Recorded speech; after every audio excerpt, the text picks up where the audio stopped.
Parmi les villes importantes dans le territoire de Nephtali, nous retrouvons la ville de Kadesh, qui était une ville de refuge. On sait qu'il y avait certaines villes de refuge de chaque côté du Jourdain. Et si quelqu'un avait commis un crime involontairement, il pouvait s'y réfugier jusqu'à ce que son procès arrive et que justice soit rendue. Nous lisons ça dans Josué, chapitre 21 et au verset 32. Un autre endroit très apprécié, c'est le petit village de Magdala, dont Marie était originaire, Marie de Magdala, qui est située sur le bord de la mer de Galilée, dont on vient de retrouver encore une fois certains vestiges récemment à Magdala, où on a retrouvé une ancienne synagogue qui date de plusieurs années passées. Mais c'est le lieu de naissance de Marie, qu'on appelait Marie de Magdala, qui a été cette Marie qui a suivi le ministère du Seigneur Jésus-Christ et qui, avec d'autres femmes, le premier jour de la semaine après la mort du Seigneur Jésus-Christ, après le sabbat de la semaine, sont venues au tombeau pour embaumer le corps du Seigneur Jésus. Et comme nous le disons souvent, personne à l'époque ne comprenait ce que voulait dire ressusciter des morts. Même les disciples du Seigneur Jésus ne comprenaient pas, ne savaient pas ce que cela voulait dire ressusciter d'entre les morts. Et c'est certain que même si les femmes sont venues au tombeau ce premier jour de la semaine, le dimanche matin, elles ne venaient pas pour célébrer la résurrection du Seigneur Jésus, puisqu'elles sont venues avec des aromates. Elles avaient préparé ces aromates-là la veille du sabbat de la semaine. Et bien sûr, comme on a déjà expliqué précédemment dans une autre émission, la tradition nous a enseigné que Jésus serait mort le vendredi après-midi à 3 heures et serait ressuscité le dimanche matin. Mais ça ne cadrera pas vraiment avec la parole du Seigneur, avec les enseignements bibliques, puisque nous avons démontré, nous avons la chronologie dans les évangiles de ce moment-là où le Seigneur est arrivé à Béthanie, chez Lazare, 6 jours avant la fête de la Pâque.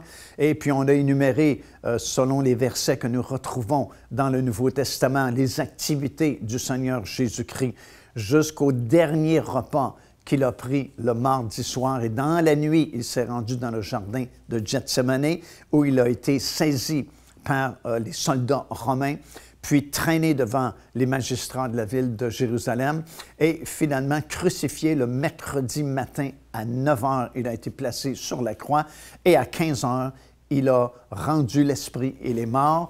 Et là, vous avez les 3 jours et 3 nuits qui séparent la mort de la résurrection du Seigneur Jésus-Christ. Alors, le premier jour de la semaine, elles sont venues parce que le vendredi, c'est la seule journée où elles pouvaient préparer les aromates pour embaumer le corps de Jésus. Le lendemain, elles ne pouvaient travailler parce que c'était le sabbat hebdomadaire, le sabbat de la semaine. Et tout de suite après le sabbat, très tôt le dimanche matin, elles sont venues au tombeau avec leurs aromates pour réaliser que la pierre qui avait scellé l'entrée du tombeau avait été déplacée et qu'à l'intérieur du tombeau, le corps de Jésus n'était plus là. Mais il y avait 2 anges, un assis là où était la tête de Jésus et l'autre assis là où étaient ses pieds. Et en passant, c'est une belle réalisation du propitiatoire. Vous savez, le couvercle qui reposait au-dessus de l'Arche de l'Alliance dans le lieu très saint. Et sur ce propitiatoire, il y avait 2 chérubins aux 2 extrémités avec leurs ailes repliées vers le centre. Et Jésus est devenu, par sa mort et sa résurrection, notre victime propitiatoire pour nous. Il est devenu notre propitiatoire. Et vous avez l'accomplissement de la figure ici avec ces 2 anges qui sont aux 2 extrémités, là où était le corps de Jésus. Et un des anges a dit, « Pourquoi cherchez-vous parmi les morts celui qui est vivant? » Et il a ajouté, « Allez plutôt le rencontrer là où il vous a donné rendez-vous en Galilée. » Et toutes les femmes ont été satisfaites de la réponse de l'ange, sauf une, justement cette Marie, Marie de Magdala, qui s'est dit, oui, d'accord, il n'est pas ici. Quelqu'un est venu, parce qu'elle ne croyait toujours pas à la résurrection. Quelqu'un est venu a pris le corps de Jésus, mais où est-il? C'est la seule parmi les femmes qui n'était pas satisfaite complètement de la réponse de l'ange, mais voulait savoir où il était. Et elle a cherché autour d'elle et elle a vu cet homme qui était dans le jardin, qui était adjacent au tombeau, et lui a demandé s'il savait où ils avaient placé le corps de Jésus. Mais ce n'était pas un jardinier ordinaire, c'était Jésus lui-même qui a dit « Marie », et en se retournant, elle l'a reconnu, ce n'était pas un jardinier, c'était le Seigneur Jésus-Christ, qui à ce moment-là entrait dans son ministère de souverain sacrificateur pour nous, s'apprêtait à retourner au ciel avec son propre sang pour faire l'aspersion sur le propitiatoire qui est là-haut dans le ciel, dans le lieu très saint.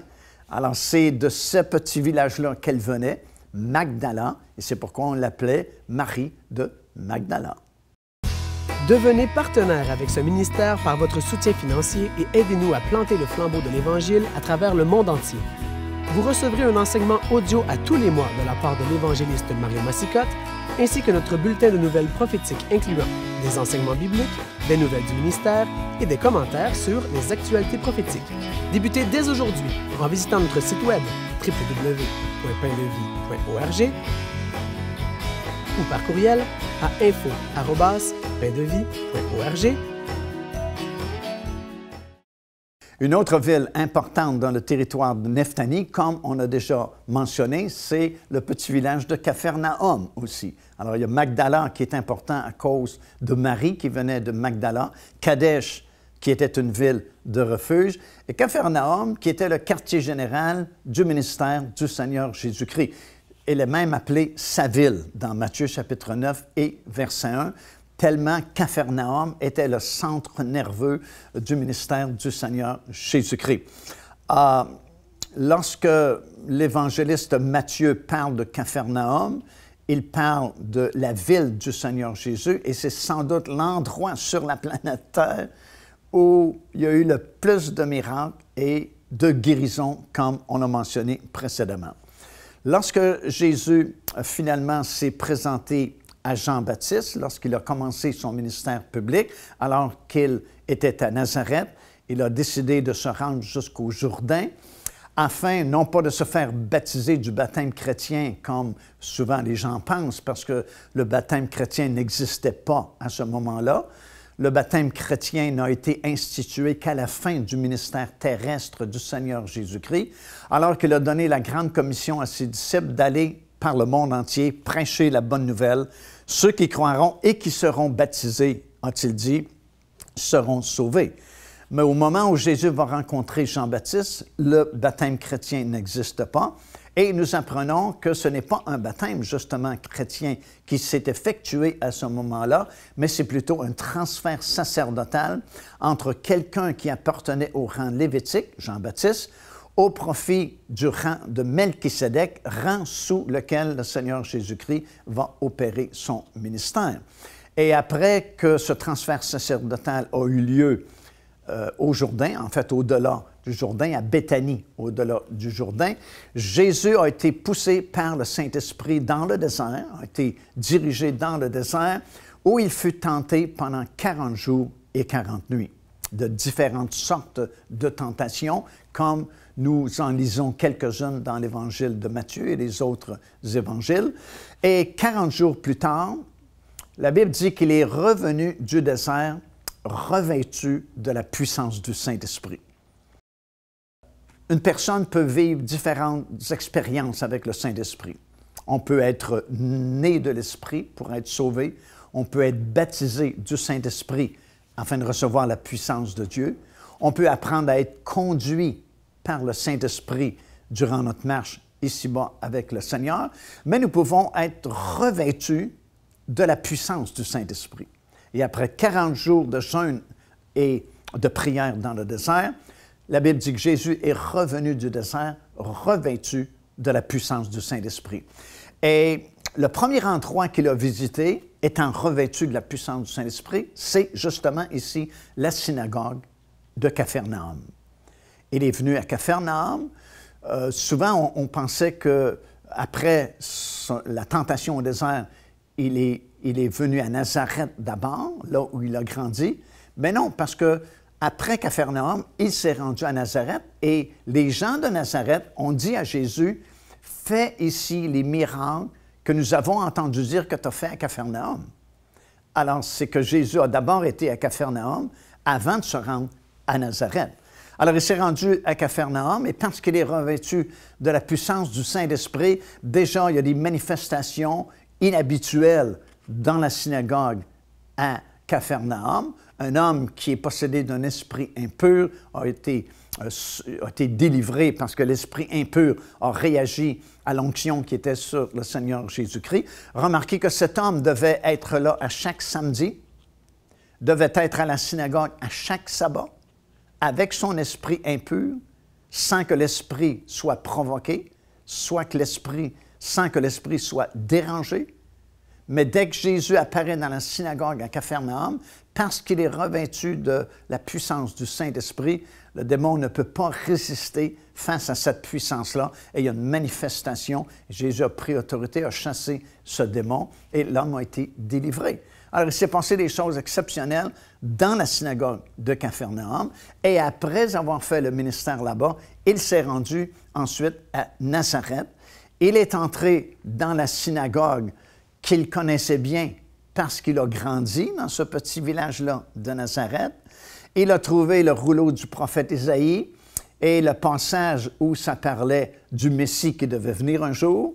Il a lu certaines portions d'Isaïe et contrairement à ce qui se faisait, parce que ce n'était pas la première fois qu'on lisait cette portion de l'Écriture dans la synagogue de Nazareth, mais tous les commentateurs qui l'ont précédé disaient un jour, cette parole sera accomplie lorsque le Messie viendra.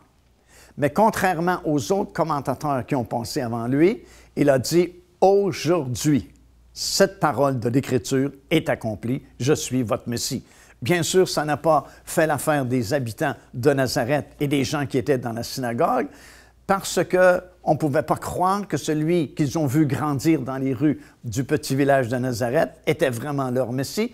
Et on a voulu le pousser en bas de la colline sur laquelle leur ville était construite, mais miraculeusement, Jésus a passé au travers d'eux et il a été sain et sauf. Joignez-vous à nous afin de célébrer le Seigneur et entendre le message de la parole de Dieu par l'évangéliste Mario Massicotte. Venez recevoir ce que Dieu a préparé pour vous. Visitez notre site web www.paindevie.org afin de connaître notre itinéraire.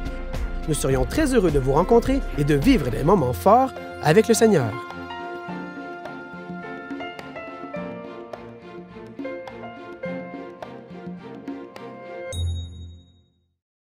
Déjà depuis plusieurs années, les émissions de télévision, les actualités prophétiques sont diffusées un peu partout sur cette planète et des dizaines de milliers de personnes les ont vues et ont été bénies.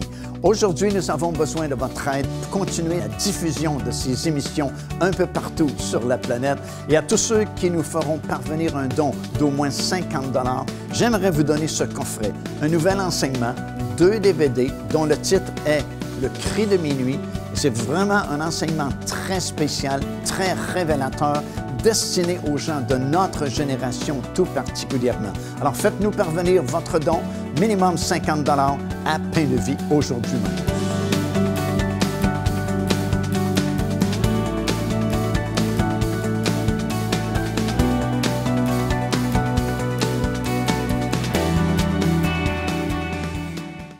Alors, tous ces endroits faisaient partie du territoire de Nephtali, autant la ville de Kadesh que la ville de Magdala ou le petit village de Capharnaüm ou Nazareth, là où Jésus a grandi.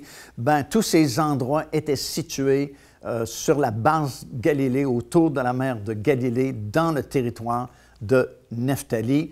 Et c'est dans cette synagogue, surtout celle de Capharnaüm et celle de Nazareth, où le Seigneur Jésus-Christ a prononcé des paroles vraiment exceptionnelles et accompli des miracles vraiment étonnants. À Nazareth, bien sûr, ça ne faisait pas l'affaire des gens qui étaient là dans la synagogue parce que, comme je mentionnais, on avait de la difficulté à reconnaître Jésus comme le Messie parce qu'ils l'avaient vu grandir dans les rues du petit village de Nazareth et c'était quand même difficile pour eux d'admettre que c'était le Messie que les prophètes de l'Ancien Testament avaient annoncé. Et en plus, c'est qu'il les a un peu provoqués, le Seigneur, parce que lorsqu'ils ont dit « Fais ici les miracles que nous avons entendu dire que tu as fait à Capharnaüm », la Bible nous dit que Jésus n'a pas été capable de faire beaucoup de miracles là à cause de leur incrédulité. L'atmosphère n'était pas propice aux miraculeux parce qu'on doutait déjà au sujet de Jésus que ce n'était pas possible qu'il soit leur Messie. Alors, ce n'était pas une ambiance de joie ou une ambiance de foi où le miraculeux peut se produire, mais lorsqu'il y a beaucoup de doutes et d'incertitudes et de questionnements, habituellement, il n'y a pas beaucoup de manifestations surnaturelles non plus. Et quand les gens ont dit ça à Jésus, dans la synagogue, « Fais ici les miracles qu'on a entendu dire que tu as fait à Capharnaüm », bien, le Seigneur leur a reproché leur incrédulité et la mauvaise atmosphère qui régnait déjà dans la synagogue et a cité 2 miracles, celui de Naaman et celui de la veuve de Sarepta qui avait vu le miracle qu'Élie avait fait pour elle avec le petit peu de farine et d'huile qui lui restait. Et le pot de farine et le pot d'huile n'ont jamais diminué tout et si longtemps qu'Élie est demeuré chez cette veuve-là. Et le Seigneur a fait remarquer aux gens de Nazareth que dans les 2 cas, où il y a eu des miracles exceptionnels, ce n'était pas des gens qui appartenaient au peuple d'Israël, au peuple juif, mais c'était des étrangers. Alors, ils ne l'ont pas pris parce qu'ils se sont sentis insultés et c'est là qu'ils ont voulu, ils ont sorti Jésus de la synagogue, ils ont voulu le pousser en bas de la colline sur laquelle leur ville était construite. Mais, comme je mentionné, Jésus a passé au milieu d'eux et puis il s'en est tiré facilement. Il y a d'autres personnages qui sont dignes de mention également qui venaient de la tribu et du territoire de Nephtali. Celui qu'on connaît sans doute le plus, c'est Barak, à qui la parole prophétique avait été adressée parce qu'à l'époque, il y avait un roi dans le pays de Canaan qui faisait un peu la pluie et le beau temps dans le pays et qui s'élevait contre le peuple d'Israël. Et il y a une parole prophétique qui avait été adressée à Barak disant de se lever et de combattre ce roi-là et qu'il serait vainqueur s'il obéissait à la parole de Dieu. À cette époque-là, ce n'était pas encore l'époque des rois en Israël, mais c'était l'époque des juges. Et c'était une femme qui était juge à ce moment-là en Israël, du nom de Déborah, dont on connaît bien l'histoire dans la parole du Seigneur. Et Barak n'avait pas l'audace, était peut-être trop timide pour relever le défi et vraiment soulever une armée contre ce roi dans le pays de Canaan qui en voulait à Israël. Et il a demandé l'aide de Déborah. Il lui a dit, « Si tu viens avec moi, j'irai. Si tu ne viens pas, je ne bougerai pas. » Et Déborah lui a dit, « Bien, écoute, c'est pas la norme d'agir ainsi, parce que si j'y vais, probablement que la réputation de la victoire va être accordée à Déborah plutôt qu'à Barak. » Et finalement, c'est ce qui est arrivé. Déborah est venue, Barak l'a suivi et une grande victoire a été remportée. Ça a été confirmé dans la parole du Seigneur.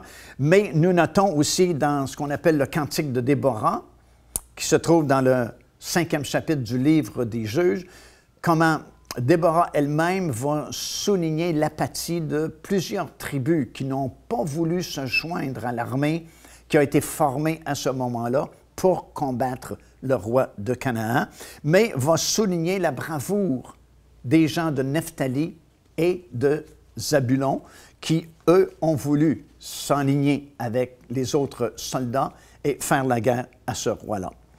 Les hommes de Nephtali également ont aidé Gédéon dans sa grande bataille contre Madian, alors qu'il avait remporté cette grande victoire-là.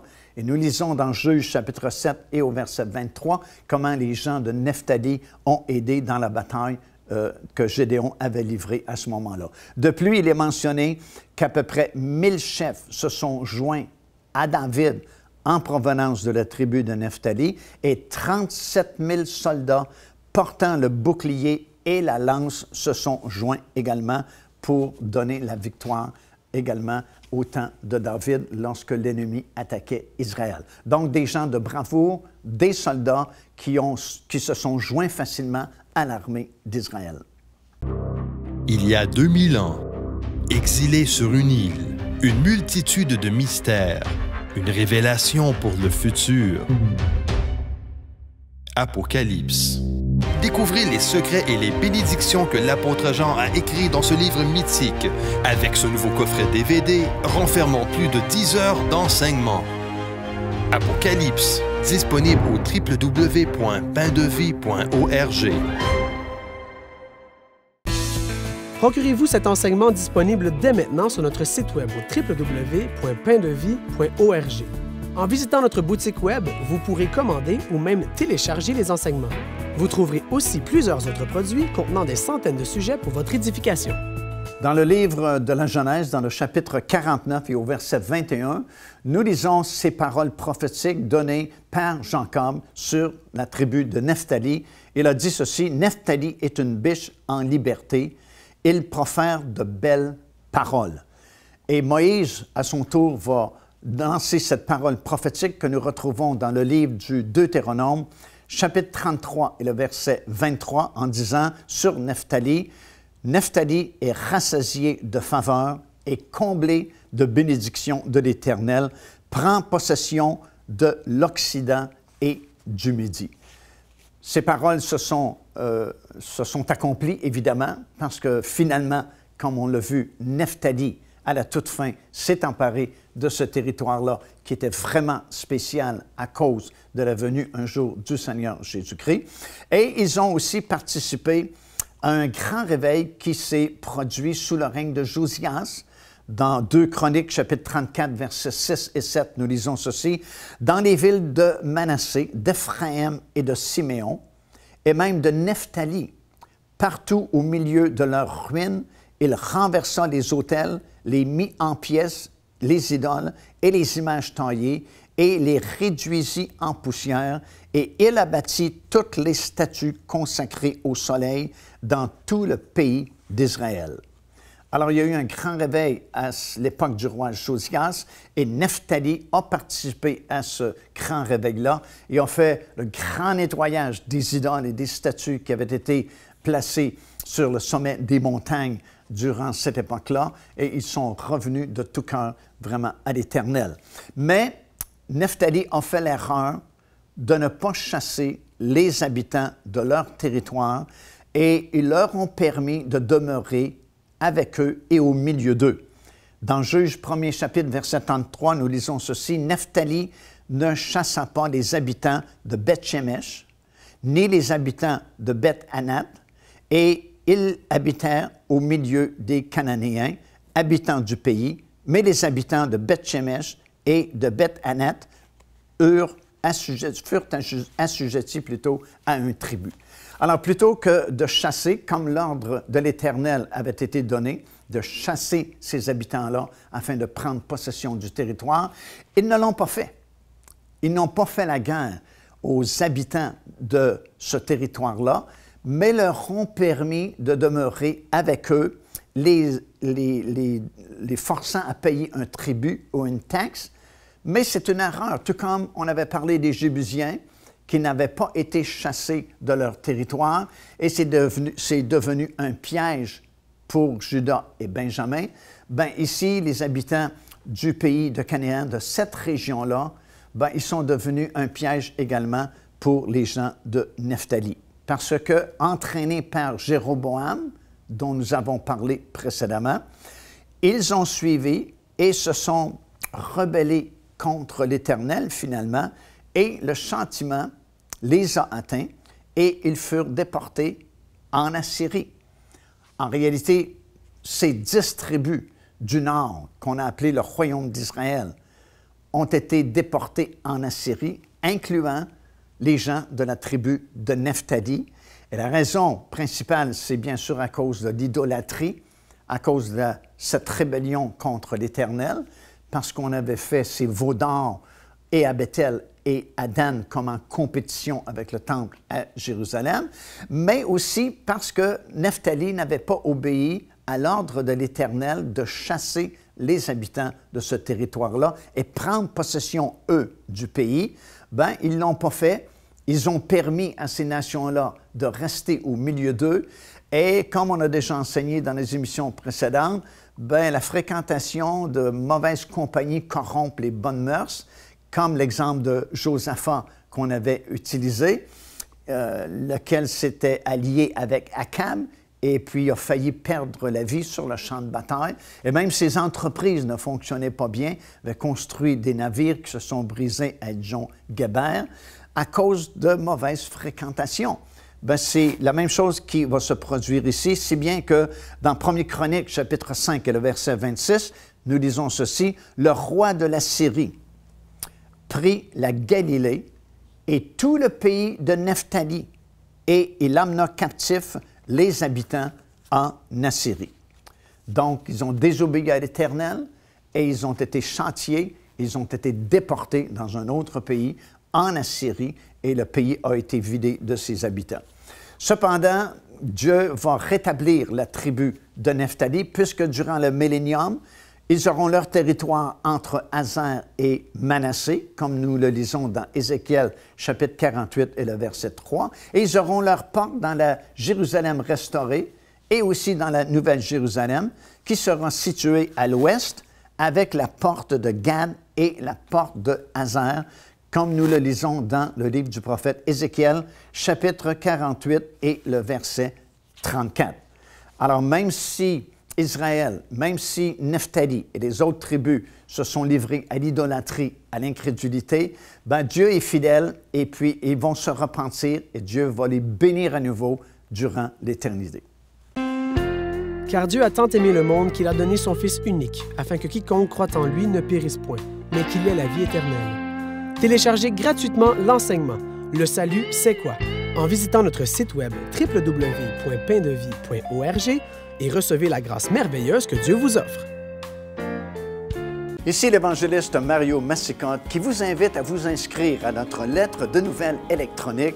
Et pour ce faire, il suffit de visiter notre site web au www.paindevie.org et tout en haut à la droite de votre écran, vous allez voir cet onglet sur lequel vous cliquez et vous vous inscrivez tout simplement. Ça vous permettra de recevoir des nouvelles du ministère de Pain de Vie et en même temps recevoir le bon enseignement de la parole de Dieu. Faites-le donc aujourd'hui même.